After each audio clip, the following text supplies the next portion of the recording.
Oh, hello. Tonight we're going to be making a teriyaki beef casserole. I'm going to have some oil heating here on my pan, and I'm going to add in about a pound of ground beef.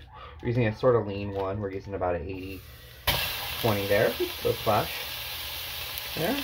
And then to that, we're going to add one red, one yellow, and about half a green of diced bell pepper.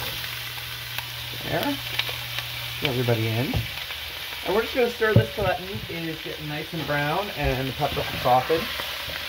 The pan's hot and the meat is well defrosted, so it should cook up pretty quick. If it's a little under, it's okay. Here. Just going to stir that bad boy. And we'll come back once that meat is done. Alright, so we've got our meats pretty well browned here, and our peppers are starting to soften up. So we're going to add in, and make a little well in the center, all that grease, make that grease useful. We've got one onion here I've diced up, pretty small, and we're just going to saute that till it starts to get a little translucent, so about another minute or so. There. While you're waiting, you can grease a 9x13 pan, and make sure your oven is preheated to 375 degrees.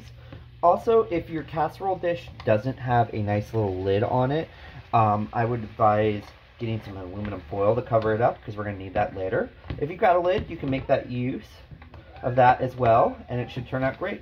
So we'll come back in about a minute or so and show you the next steps. Alright, we've got our onions, and they're starting to get nice and translucent. So now that they've done that, we are going to add in a cup and a half of long grain white rice. We're just going to get that in there. We're going to give it a nice coat here. There. Everybody coating all the flavors that build up so far between the meat and the peppers. Next, we're going to add a cup of teriyaki sauce. I'm using Soyaki, which is a version you can get at Trader Joe's that I really like. And we're going to add it to the mix there. And get that stir, and everybody get that flavor. At this point, you can sort of turn the heat off here. Just that little initial shock and getting the sauces mixed together. It's going to get that flavor in. Already look, it looks pretty good as is. And then we're going to add about another cup and a half of water here. There. So in total, we've got about 2.5 cups of liquid. And it looks really soupy, and that's sort of how it's supposed to, because you're going to want that rice to absorb it there. And then we're going to transfer it over to our casserole dish. And then we're going to, and I'll show you that here in just 1 second. Alright, so we've got it transferred into our casserole dish here, and I'm just going to cover it with some aluminum foil here. It's been a little big, but not the end of the world. I'll just rip it off, the excess off.